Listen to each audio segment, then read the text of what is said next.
There are betrayals in life that come from strangers. People disappoint us. Friends disappear. Trust breaks. Pain arrives. And somehow, we survive. But then, there are betrayals that cut deeper. The kind no one ever fully forgets. The kind that changes the way a person sees the world.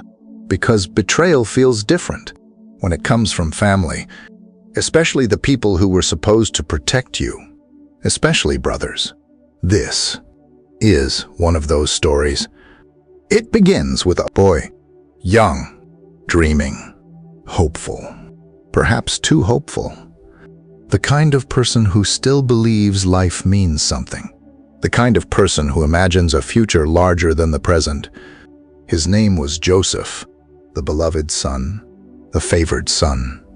The son his father openly loved more than the others. And perhaps that was the beginning of everything. Because sometimes, love itself creates division.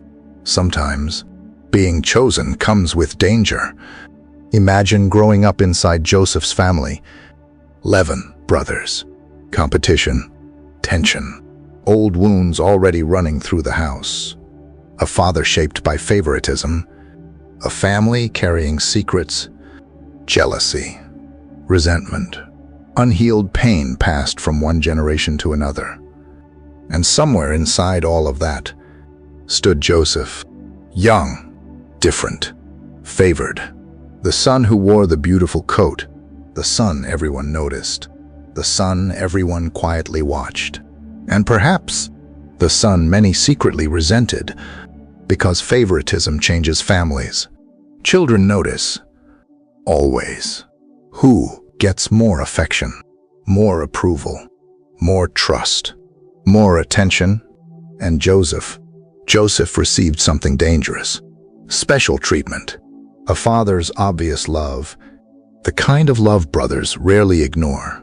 At first, perhaps resentment stayed quiet. Small comments, side glances, tension, no one openly discussed, until something else happened. Dreams. Joseph dreamed strange dreams. Dreams where his brothers bowed before him. Dreams where even the sun, moon, and stars seemed to bend toward him. Pause there, because honestly, imagine hearing that from your younger brother, the favored one, the dreamer, the one already receiving more attention. Perhaps it sounded arrogant. Perhaps it sounded unbearable. And maybe resentment slowly became something darker. Jealousy. The kind of jealousy that grows quietly, slowly, until one day, people stop merely disliking someone and begin imagining life without them. Because here is something deeply uncomfortable about human nature. Jealousy changes perception. People stop seeing another person's humanity. Pain becomes justification. Resentment becomes logic. And suddenly, terrible things begin feeling reasonable.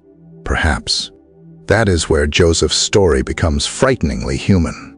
Because most people understand jealousy, not always dramatically, quietly. Watching someone succeed, feeling overlooked, feeling forgotten, wondering, why them? Why not me? And if those feelings remain unchecked, they grow into bitterness, into comparison, into resentment, until eventually, people stop asking, why are they blessed? And begin asking, what would happen if they disappeared? One day, Joseph's father sent him to check on his brothers, on ordinary request. The kind of ordinary moment no one expects to matter forever. Imagine Joseph walking alone, perhaps hopeful, perhaps unaware, perhaps still believing family meant safety. And somewhere in the distance, his brothers saw him coming, the coat visible from far away, the reminder of favoritism approaching. The dreamer, the chosen one, the brother, impossible to ignore. And then, something terrifying happened. The Bible records words that still feel chilling thousands of years later. Here comes the dreamer. Then another sentence. darker, more dangerous. Let us kill him. Pause there. Because suddenly, this story changes. No longer sibling rivalry. No longer family tension. Something far more disturbing. Brothers discussing murder. Family becoming threat. Imagine Joseph approaching, completely unaware, still trusting, still believing these people were safe, still believing love existed somewhere beneath conflict. And perhaps that makes the story harder to bear, because betrayal feels cruelest when trust still exists. The brothers grabbed him, tore away the coat, the symbol of favor, the reminder of inequality. And suddenly, Joseph understood something terrifying. He was not safe. The people he trusted wanted him gone. Imagine the fear, the confusion, the disbelief, questions flooding the mind. Why are you doing this? What did I do? We are family. And somehow, the story grows even darker. They threw him into a pit, an empty pit. No water, no escape. Just silence, darkness, waiting. Imagine Joseph sitting there, listening to voices above. His own brothers deciding what to do with him. Perhaps hoping someone would help. Perhaps believing, surely, someone would stop this. Surely family would not go this far. But sometimes, family wounds cut deepest. Eventually, they change their minds. Not mercy, opportunity. A caravan approached, travelers, merchants, and one brother said something chilling. Why kill him when we can sell him? Think about that. Not strangers, brothers, selling their own flesh and blood for silver. And suddenly, Joseph's life disappeared. Home gone, freedom gone, safety gone, the future gone. Imagine being dragged away, looking back one final time, seeing brothers standing there, watching, not rescuing, not apologizing, only letting you disappear. And perhaps that image never fully leaves people, because some betrayals become permanent memories. The moment trust broke, the moment innocence ended, the moment life divided into before and after. Because Joseph's story asks a terrifying question many people secretly carry. What happens when the people meant to love you become the source of your deepest pain? And perhaps there is an even harder question hiding underneath. Can something good ever come from suffering that unfair? Because Joseph lost everything. Family, home, safety, identity. All because of jealousy. All because of wounds inside a family already breaking. And honestly, many people listening understand something similar. Maybe not slavery. Maybe not betrayal that dramatic, but rejection, family pain, being misunderstood, being excluded, being wounded by people expected to love them. And perhaps that is why Joseph still matters. Because many people quietly wonder, what if the worst thing that ever happened to me was not the end of my story? But before we answer that, before we talk about suffering, before we ask whether pain can have purpose, we must go back to the family Joseph was born into, back to the mistakes Jacob repeated, back to the wounds passed from one generation to another. Because perhaps Joseph's tragedy did not begin in the pit. Perhaps it began much earlier, inside a family already teaching dangerous lessons about love. Before we can understand Joseph, before we can understand the pit, the betrayal, the slavery, the years of suffering, we must first understand the family that shaped him, because no tragedy appears out of nowhere. Pain usually begins earlier, quietly, inside homes, inside habits, inside wounds nobody fully healed. And perhaps that is especially true for Joseph, because Joseph was born into something deeply complicated. A family carrying unfinished pain across generations. A family chosen, yet fractured. Blessed, yet broken. Loved, yet divided. And perhaps that is what makes Joseph's story feel painfully modern. Because many people understand this uncomfortable truth. Sometimes, families repeat the very wounds they once suffered. To understand Joseph, we must first go back to Jacob, the man who wrestled with God, the man who ran from consequences, the man shaped by favoritism, the boy who once grew up watching unequal love inside his own home. Remember Jacob's childhood. Shishak favored Esau. Rebekah favored Jacob. Two brothers growing up inside emotional division, comparison, competition, quiet resentment, love never fully feeling equal. And perhaps those experiences shaped Jacob more than he realized. Because childhood wounds rarely disappear automatically. They travel quietly. Sometimes, they even disguise themselves as normal. People often promise, "He will never repeat what hurt me." And yet, without healing, patterns return. Different faces, same pain. And perhaps that is exactly what happened to Jacob. Because Jacob eventually became a father, not to one child, not to two, but to 12 sons, 12 personalities, 12 relationships, 12 chances to build something healthier. Yet somehow, old patterns quietly returned. And perhaps that is where Joseph's story truly begins. Jacob's family was complicated from the beginning. Very complicated. Multiple wives, multiple mothers, competition inside the home, jealousy already woven into family life. Imagine growing up there. Tension between adults, emotional rivalries, children carrying invisible loyalties, mothers competing, brothers comparing, love constantly feeling uneven. This was not emotional stability. This was survival. And perhaps that matters more than people realize. Because children growing up inside emotional instability learn quickly who is favored, who gets attention, who matters more, who feels protected.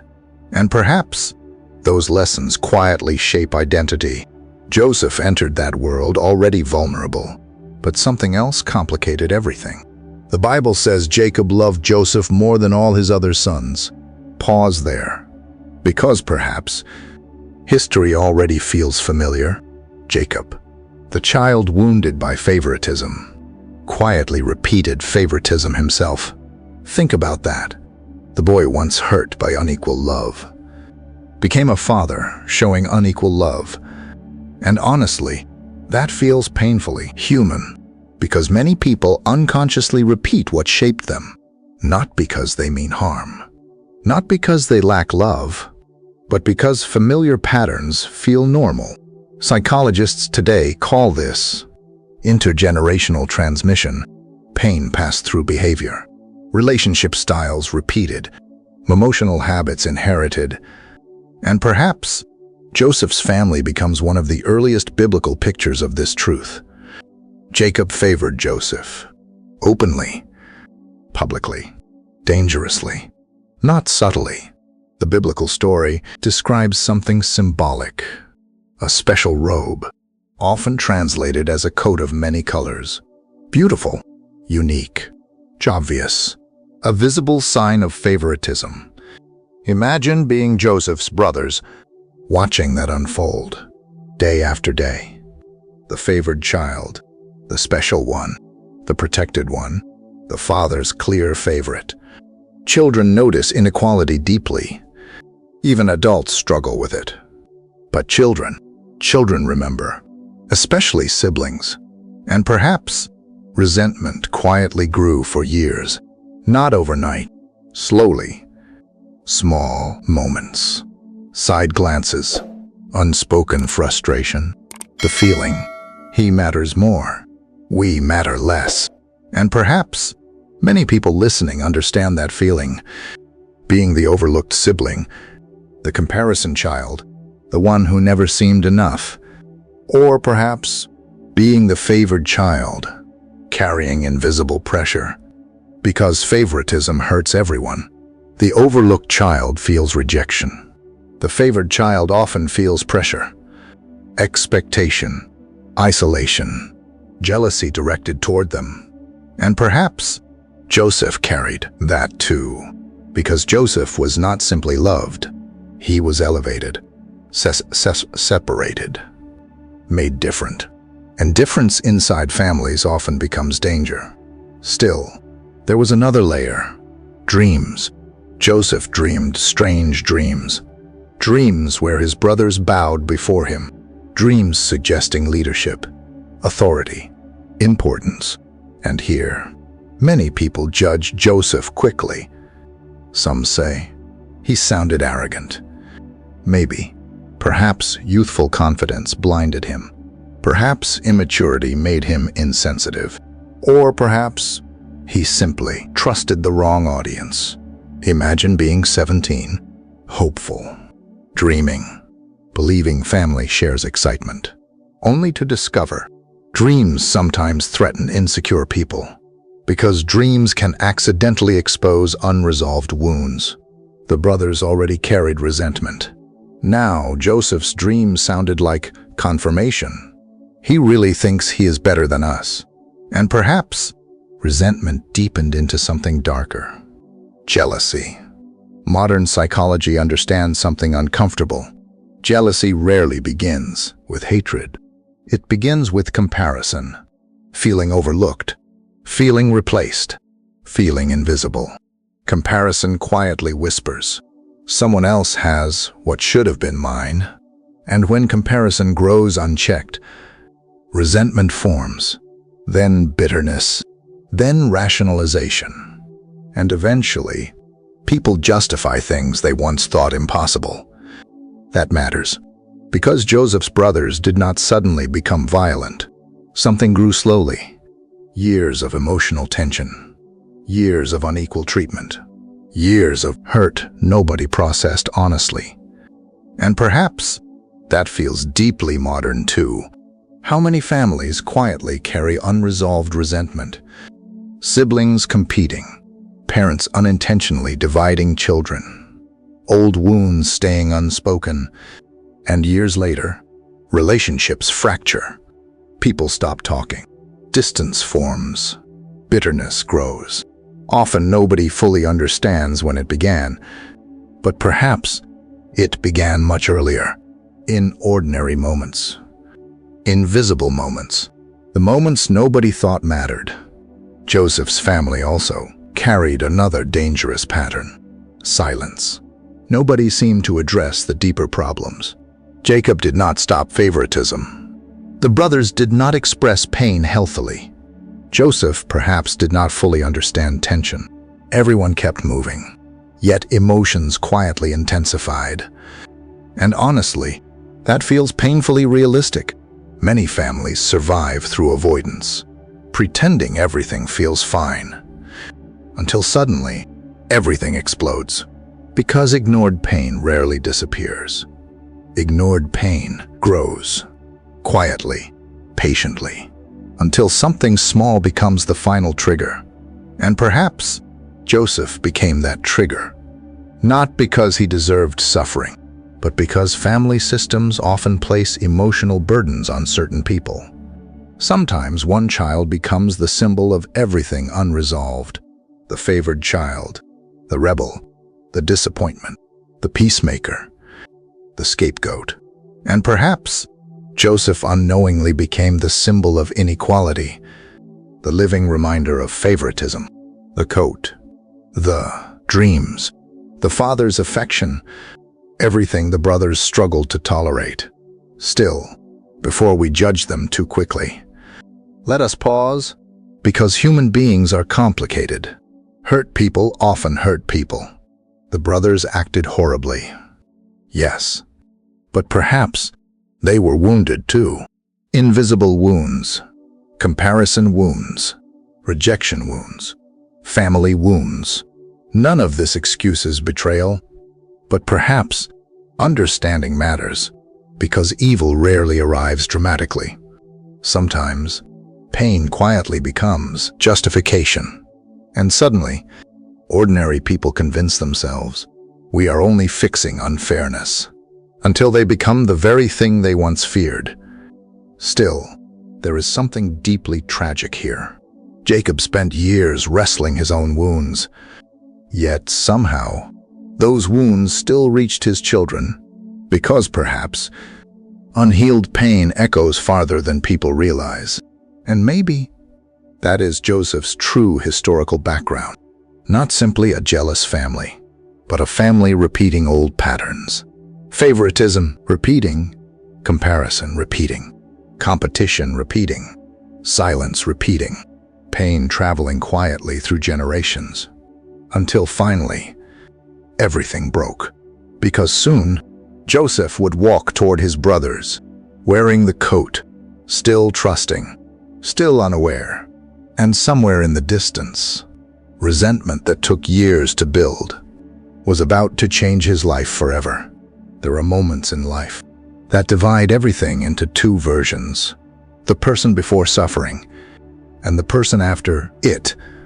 Perhaps Joseph understood that feeling more than most, because one ordinary day, everything changed. Not slowly, not gradually. Suddenly, violently, permanently. Imagine Joseph walking across open land, 17 years old, young, still trusting, still believing family meant safety. His father had sent him to check on his brothers. And ordinary task. Nothing dramatic, nothing dangerous, just a son obeying his father. Perhaps Joseph even hoped something might improve. Maybe tension inside. The family had softened. Maybe distance could heal resentment. Maybe brothers remained brothers after all. But somewhere far away, the brothers saw him coming. The coat visible from a distance, bright, recognizable. The reminder of favoritism walking toward them. And something dark moved inside the group. The ancient story records words that still feel chilling. Here comes the dreamer. Imagine the bitterness inside that sentence. Years of resentment condensed into one phrase. The dreamer. The favored one. The child who somehow seemed to have everything. And then, a terrifying suggestion emerged. Let us kill him. Pause there. Because suddenly, this no longer feels like sibling rivalry. This feels horrifying. Brothers discussing murder. Not strangers. Family. People Joseph trusted. People who once played beside him as children. And perhaps that is why betrayal hurts so deeply. Because trust makes pain sharper. The brothers grabbed him. No warning. No explanation. Only force. Imagine Joseph's confusion. Fear rising instantly. Voices growing louder. The coat ripped away. The symbol of love suddenly becoming humiliation. And perhaps something terrifying finally settled inside him. This is real. They truly hate me. Then, the pit. And empty cistern. Dark. Dry. No escape. The brothers threw him inside. Imagine that moment. The impact. The dust. The silence afterward. Joseph alone in darkness. Listening. Trying to understand. Perhaps calling out. Please. Why are you doing this? We are brothers. But above him, life continued. The Bible says something strangely unsettling. The brothers sat down to eat. Think about that. Joseph terrified, alone, possibly crying. And above, the brothers eating lunch. As though suffering had become ordinary. As though pain had become justified. And honestly, that feels disturbingly human. Because resentment changes empathy, people justify cruelty when pain remains unresolved. Eventually, a caravan appeared. Merchants traveling toward Egypt. Opportunity, not mercy. business. Judah suggested something chilling. Why kill him when we can profit from him? And suddenly, Joseph's fate changed again. Sold for silver, like property, like an object. Imagine being dragged from the pit. For one brief moment, perhaps hope returned. Maybe they changed their minds. Except hope shattered quickly. Chains, travelers, distance growing, home disappearing behind him. Brothers watching silently. No rescue, no apology, no explanation, only abandonment. Imagine Joseph looking back, the family gone, childhood gone, safety gone, everything familiar disappearing. And perhaps that was the moment innocence ended. Egypt, a foreign land, different language, different customs, different gods. Joseph arrived not as guest, but slave. Think about that transformation. One day, beloved son, the next, property, bought, owned, controlled. And perhaps many people understand smaller versions of this feeling. The life they expected suddenly disappearing, dreams collapsing, identity shattered, everything familiar gone. And somewhere, the painful question emerges, why is this happening to me?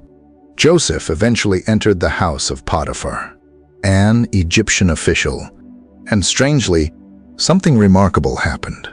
Despite loss, Joseph adapted, worked hard, earned trust. Slowly, life seemed to stabilize. Perhaps hope returned. Perhaps suffering finally softened.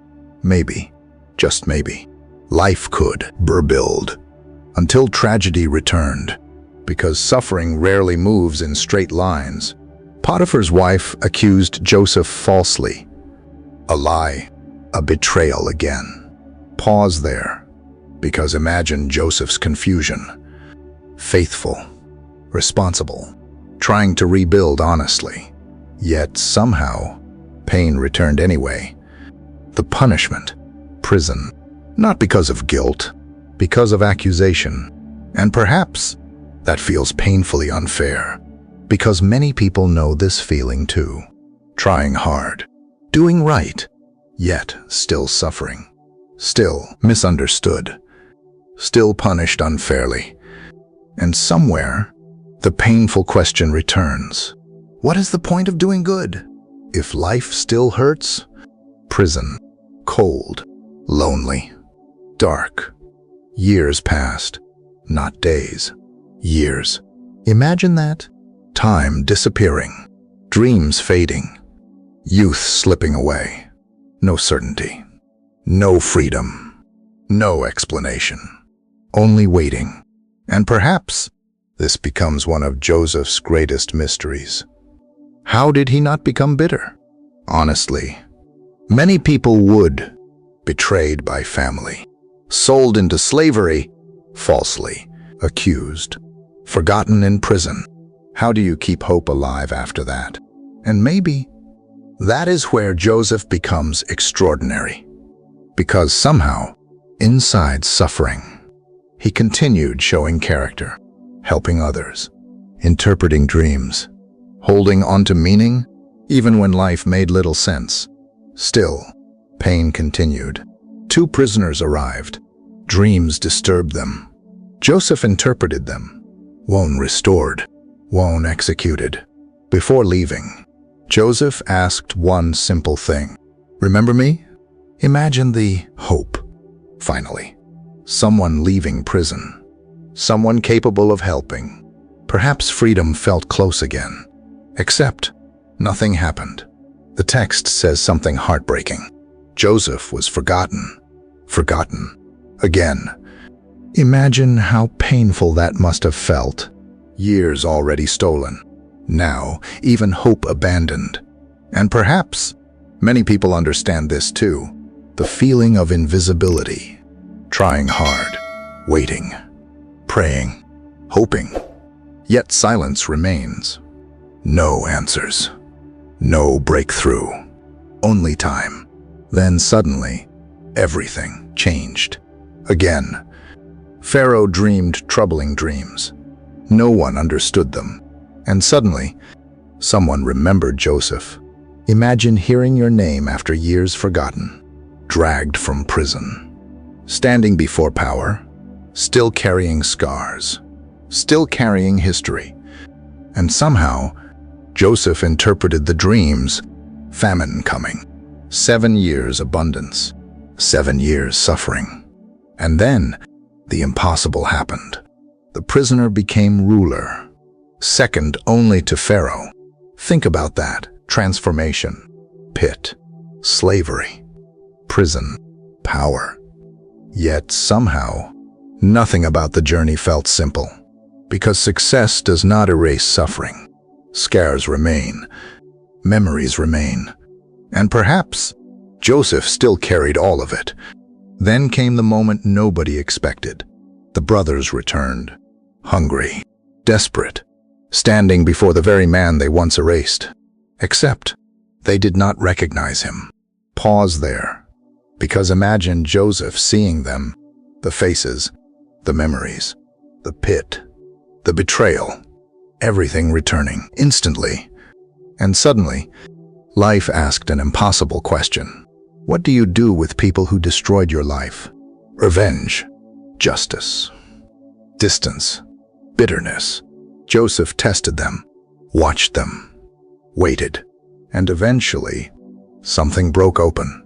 The Bible describes one of the most emotional moments in Genesis. Joseph wept, deeply, openly, and finally revealed himself. Imagine the brothers' terror, the realization, the shock, the guilt. Surely punishment would come now. Surely revenge waited. Except Joseph said something astonishing. You meant evil against me, but God meant it for good. Pause there, because perhaps that sentence explains why Joseph's story survives. Not because suffering disappeared, not because pain felt fair, but because somehow Joseph found meaning without denying pain. And honestly, that feels almost impossible, because many people spend years asking, can suffering ever mean something? Can pain become purpose? Can betrayal become something other than destruction? Joseph's life whispers something extraordinary. Maybe suffering is not always the end. Maybe pain sometimes reshapes people. Maybe broken things sometimes become pathways. And perhaps that is why Joseph still matters. Because many people know pits, loss, rejection, loneliness, failure, waiting, the long road through suffering. And maybe Joseph quietly asks humanity, what if the chapter destroying you is not actually the end of your story? Because perhaps sometimes life leads through prisons, before palaces, through betrayal, before healing, through suffering, before understanding. And maybe the hardest truth about purpose is this: sometimes people only understand the meaning of pain after surviving it. And now, we arrive at one of the biggest questions surrounding Joseph's story. A question historians, archaeologists, skeptics, and believers have debated for centuries. Did Joseph really rise from slave to ruler in Egypt? Was Joseph a real historical figure? Did a Hebrew outsider truly rise to extraordinary power inside one of the greatest empires in human history? Or is this story symbolic, legendary, theological storytelling? Because honestly, Joseph's life sounds almost impossible. A betrayed teenager, sold into slavery, wrongly imprisoned. Then suddenly, standing beside Pharaoh himself, helping save a nation from famine. The story feels cinematic, almost too cinematic. And perhaps that is exactly why people debate it. Because Joseph's story sits at the uncomfortable intersection of history, archaeology, politics, faith, memory, and mystery. Let us begin with the obvious question. Is there direct historical evidence for Joseph? The honest answer: no definitive proof exists, at least, not in the way modern people often expect. No Egyptian document has been discovered saying, Joseph, son of Jacob, ruled Egypt. No royal inscription clearly identifies him. No tomb with certainty. No unmistakable historical record. And for skeptics, that matters. Some historians argue, if Joseph became second only to Pharaoh, surely Egypt would mention him. After all, Egyptians loved records, administrators, officials, monuments. Why? No direct evidence. It is a fair question, and honestly, a serious one. Still, the absence of evidence does not automatically mean absence of history, especially in the ancient world, because history disappears surprisingly easily. Empires collapse, records decay, politics rewrite memory, names change across languages, foreigners vanish from official narratives. And perhaps, Egypt complicates everything even more, because Egyptian rulers rarely preserved embarrassing history. Foreign influence, political instability, failed administrations, uncomfortable realities. Sometimes, those stories quietly disappeared, especially if later rulers wanted different narratives. That matters, because Joseph would have been unusual. A foreigner, a Hebrew, someone outside elite, Egyptian bloodlines, and ancient empires often minimized outsiders in official memory. Still, while direct proof remains uncertain, there are fascinating clues. Let us explore them. Could Joseph fit into real Egyptian history?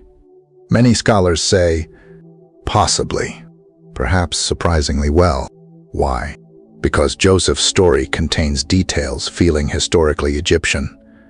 Details ancient writers outside Egypt might not easily invent. For example, Egyptian bureaucracy. Joseph's role as administrator fits known Egyptian government systems.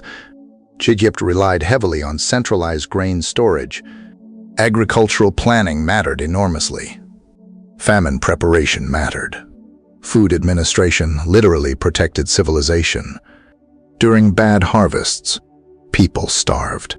Empires weakened. Political collapse followed. So, a figure overseeing grain storage during famine. Historically plausible. Very plausible. Egypt already employed officials managing agriculture and distribution. Joseph's position sounds less impossible once people understand Egypt's dependence on food systems. Dream interpretation. This detail feels fascinating too. Egyptians cared deeply about dreams. Very deeply. Dream books existed. Priests interpreted symbolism. Royal dreams mattered politically. So Pharaoh consulting interpreters. Historically believable. A ruler worrying over troubling dreams. Completely plausible. And Joseph's rise through dream interpretation. Strange, but culturally fitting. The signet ring and clothing. Joseph receives royal clothing. Authority. A signet ring. Egyptian imagery often symbolized power through visual status markers. Clothing mattered enormously. Public symbols mattered. Again, the story feels surprisingly culturally informed. And perhaps that raises interesting questions, because stories invented later often include historical mistakes. Yet Joseph's story feels unusually familiar with Egyptian structure. Still, there are controversies too. The famine question. Did Egypt experience severe famine periods? Yes, repeatedly. Ancient records describe devastating food shortages. Crop failure shaped political stability constantly. The Nile River determined survival. Bad flooding. Famine followed. And archaeology confirms periods of regional food crisis existed. Still, no confirmed 7-year famine directly tied to Joseph exists. At least, not conclusively. Some researchers point to ancient inscriptions describing famine memories. Others remain skeptical. And, honestly, certainty remains difficult. Because dating ancient events precisely becomes extremely complicated. The Hyksos theory. Now, this becomes fascinating. Some historians wonder, could Joseph have risen during the period of the Hyksos period? The Hyksos were foreign rulers controlling parts of Egypt for a time. Foreigners holding power suddenly becomes much more believable in this period. A Semitic outsider rising politically, no longer impossible. Potentially even normal.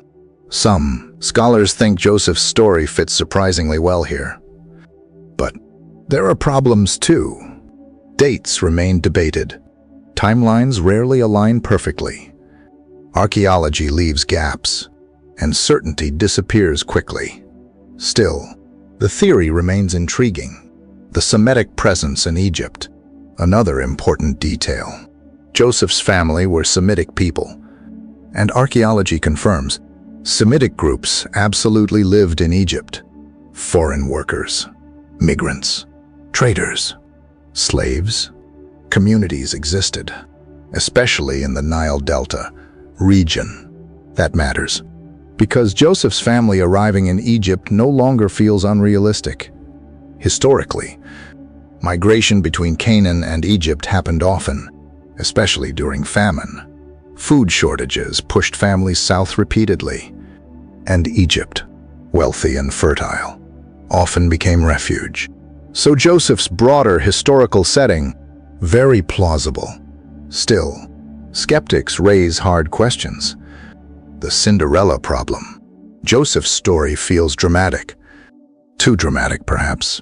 Slave to ruler, prisoner to palace, betrayal to triumph. Many critics argue the structure resembles literary storytelling, almost archetypal. The underdog rising, the forgotten becoming powerful, the suffering hero redeemed. And honestly, they are not wrong. Joseph's story absolutely carries literary beauty, strong emotional structure, powerful symbolism, narrative symmetry. Still, history often feels dramatic too. Human lives sometimes sound impossible afterward. People unexpectedly rise. Empires shift. Outsiders gain influence. History surprises. And perhaps that is where certainty becomes difficult, because meaningful stories can still contain historical truth. Could Joseph be historical even if details changed? Many moderate scholars land here. Perhaps Joseph existed. Perhaps memories grew over time. Perhaps historical events blended with theological meaning. A real person remembered through storytelling. That possibility deserves consideration, because ancient people told history differently. Not modern documentary style. More meaning-driven, more interpretive. Historical truth often carried moral truth together. And perhaps that matters, because even modern history simplifies complexity. Every generation shapes memory through perspective. Still, let me offer something personal. Not certainty, only reflection. If you ask me, did Joseph really rise from slave to ruler? I think something historical likely stands behind the story. Why? Because the Egyptian details feel unusually grounded. Migration patterns fit. Administration fits. Famine concerns fit. Cultural context fits. Could every detail be exact? Perhaps not. Ancient storytelling rarely works that way. But does the story feel historically impossible? Honestly, not at all. Surprising? Yes. Impossible? No. Still, perhaps the deeper question matters even more. Not merely, did Joseph exist? But why has this story survived? Because stories lasting thousands of years usually touch something deeply human. And Joseph touches something universal. The mystery of suffering. Why bad things happen to good people. how betrayal shapes identity, whether pain can mean something, whether forgiveness feels possible, and perhaps that is why people keep returning to him, because Joseph's story refuses easy answers. He suffered deeply, unfairly, repeatedly, yet somehow the suffering did not destroy him. And honestly, that mystery feels just as fascinating as archaeology. Because maybe the hardest part of Joseph's story is not whether he rose to power. Maybe the hardest part is understanding how someone survives pain without becoming bitter. And perhaps that leaves humanity with one uncomfortable question. If suffering changed your life completely, who would you become afterward? Broken, bitter, closed, somehow stronger. Because maybe Joseph's greatest mystery was never Egypt. Maybe the greatest mystery was resilience. Now, let us step away from Joseph for a moment. Forget Egypt. Forget Pharaoh. Forget the palace. And ask one of the oldest, most painful, most human questions ever asked. Why do bad things happen to good people? Because if we are honest, this question follows almost everyone eventually. Sometimes quietly, sometimes through heartbreak, sometimes through loss, sometimes through betrayal, sometimes through suffering that feels impossible to explain. And perhaps that is why Joseph still matters. Not because most people become rulers, not because most people interpret dreams, but because many people know what it feels like to suffer unfairly, to do the right thing, and still lose, to stay loyal, and still get betrayed, to work hard, and still feel forgotten. And somewhere, the question whispers, why me? Because honestly, Joseph's story feels deeply unfair. Let us be honest about that. He did not choose betrayal. He did not choose slavery. He did not choose false accusation. He did not choose prison. Much of his suffering happened to him. And perhaps many people listening understand exactly that feeling. You tried your best, loved people, worked hard, stayed loyal, did the responsible thing, and somehow life still hurt. The relationship still ended. The opportunity disappeared. Illness came. Loss arrived. People betrayed trust. And suddenly, the painful question arrives. What did I do to deserve this? Because deep down, many people secretly believe life should work differently. Good choices should guarantee good outcomes. Kind people should receive kindness. Honesty should protect us. Effort should always pay off. Except, life rarely feels that simple. And perhaps that reality hurts, because suffering often feels random, unfair, chaotic, meaningless. And maybe that is what makes Joseph so emotionally powerful. He lived inside unfairness, repeatedly. Think about it. Joseph loses family because of jealousy, loses freedom because of betrayal, loses reputation because of lies, loses years because of prison. And perhaps the hardest part, he probably did not understand why. Imagine Joseph inside prison, years passing, no answers, no explanation, no certainty things would improve. And honestly, many people understand this part deeply. The waiting, the confusion, the unanswered prayers, the feeling that life stopped making sense.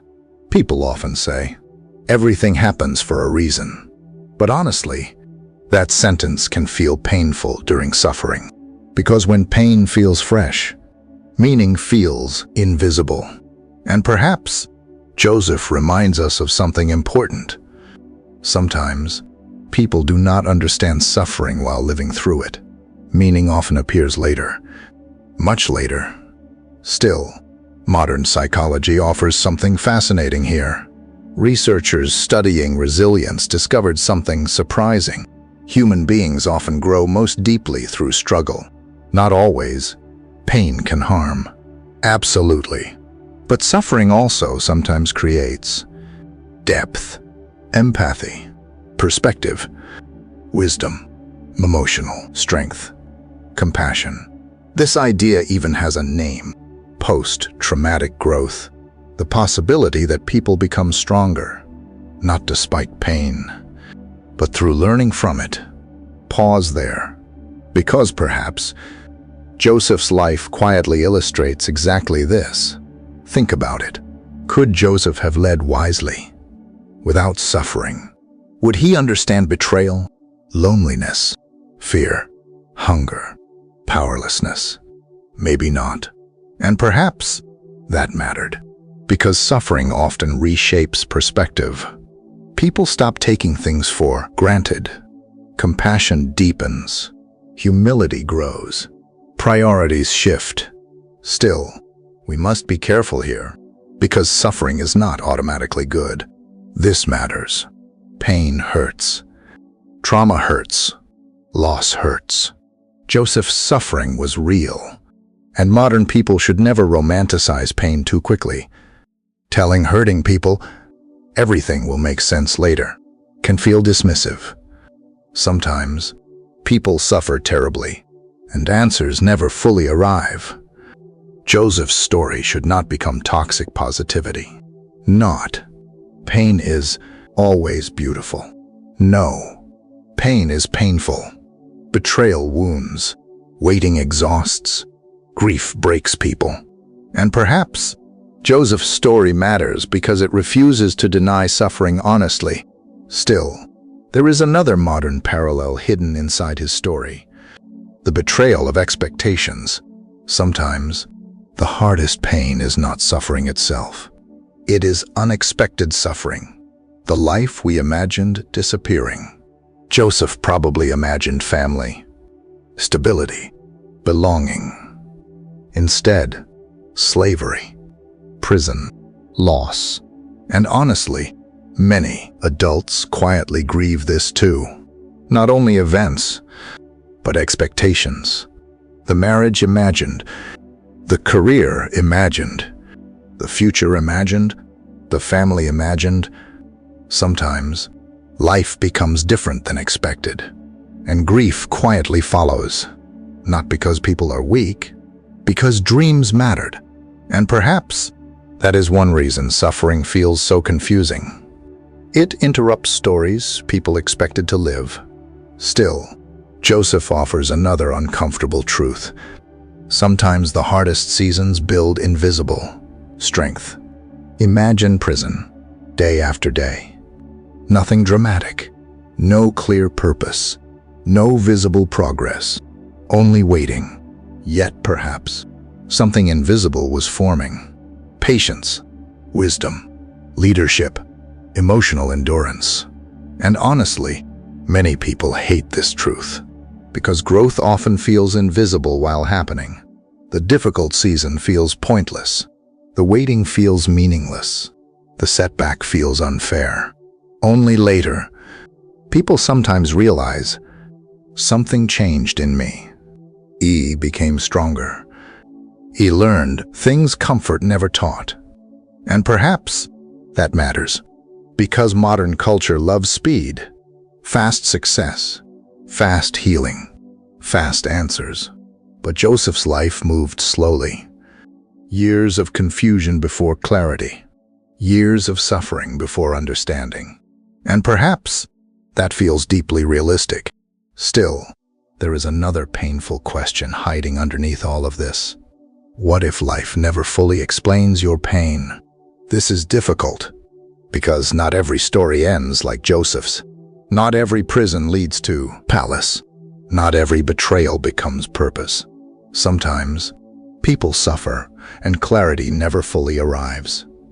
And honestly, that truth deserves respect, because real life feels messy. Still, perhaps Joseph offers something else. Not certainty, but possibility. The possibility that pain is not always meaningless, that suffering does not automatically erase purpose, That identity can survive betrayal. That broken chapters do not always become final chapters. And perhaps that matters deeply. Because many people secretly fear, maybe this pain ruined everything. Maybe I will never recover. Maybe life permanently broke. But Joseph whispers something hopeful. Not yet. The story may still be unfinished. And perhaps that hope matters, especially for people standing inside difficult seasons. Still, before we finish, there is one more uncomfortable truth. Pain often reveals who people become. Joseph suffered deeply, repeatedly. Yet somehow, he did not become consumed by bitterness.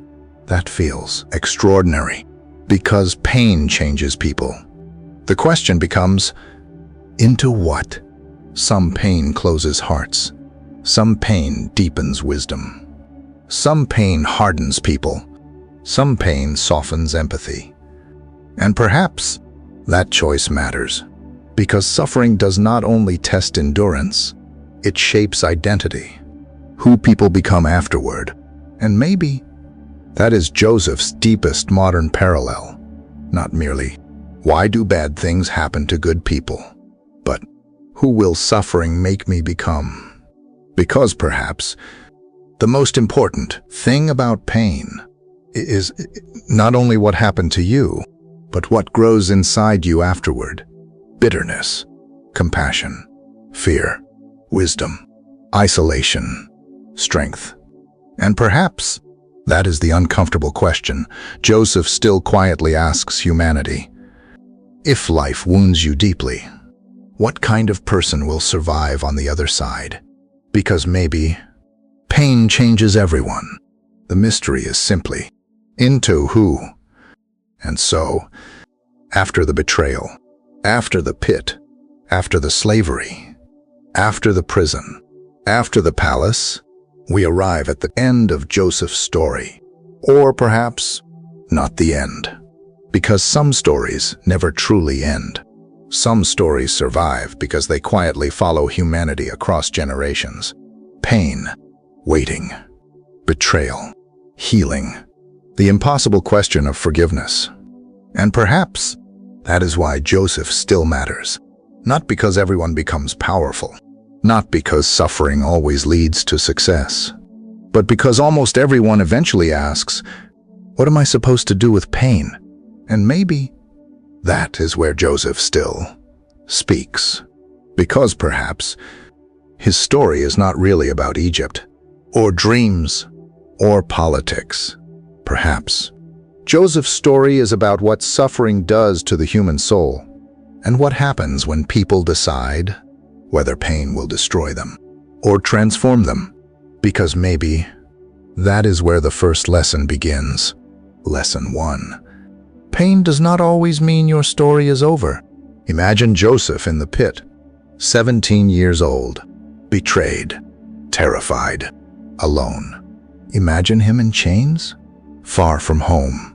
Imagine prison, years forgotten, dreams disappearing, hope fading. If Joseph had judged his life there, the story would look tragic, meaningless even. And perhaps many people understand that feeling. The season where everything feels broken, the relationship ending, the career collapsing, the betrayal nobody saw coming, the diagnosis, the loneliness, the waiting, the season where life feels unfinished, but people assume it is final.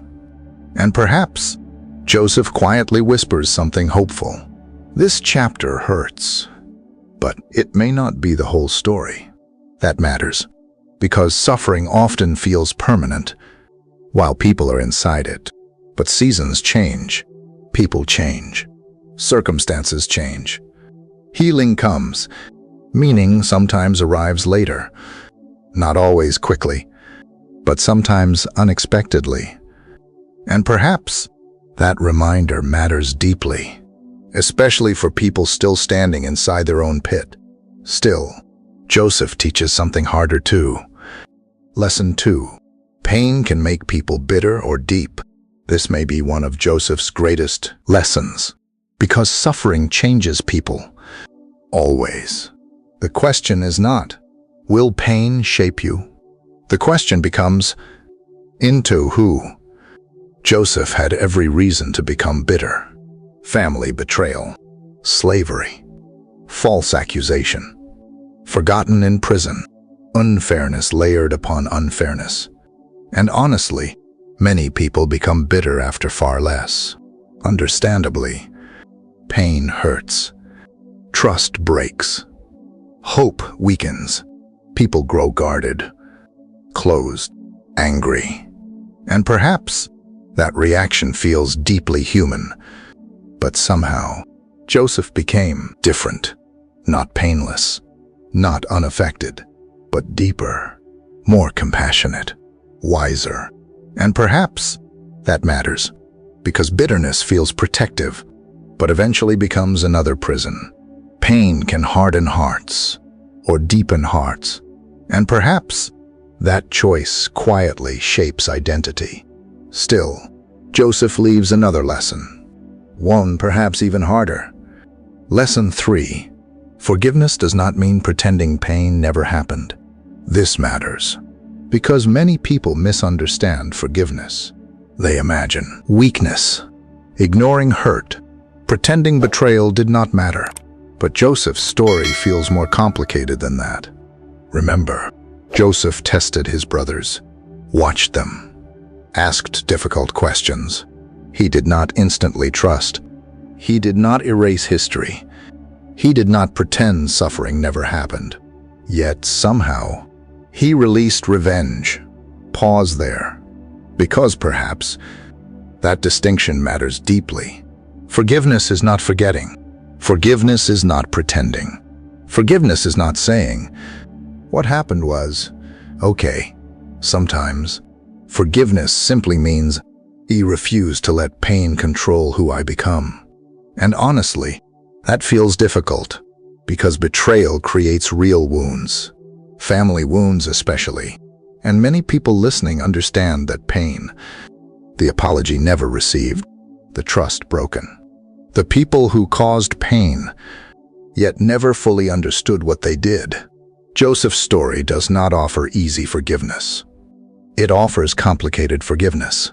Human forgiveness, the kind requiring time, healing, wisdom, distance, and perhaps that honesty matters.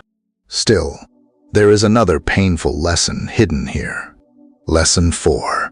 Purpose is often invisible while pain is happening. Imagine Joseph in prison. Would he understand the future? Probably not. Could he see palace coming? Almost certainly not. And perhaps that matters, because humans desperately want clarity during suffering. Reasons, meaning, answers. But life rarely explains itself immediately. Often, purpose feels invisible. While people are suffering, only later, looking backward, connections appear. Growth appears. Unexpected outcomes appear. And perhaps many people recognize this feeling. Moments once hated, later understood differently. Loss creating growth. Failure creating humility. Pain creating compassion. Hard seasons quietly preparing people for things they never expected. Still, let us be careful. Not all suffering becomes obvious purpose. Sometimes, meaning stays mysterious, and honesty matters there, too. But Joseph quietly suggests something hopeful. The story may still be unfolding, and perhaps that possibility matters, especially for people still confused by their own pain.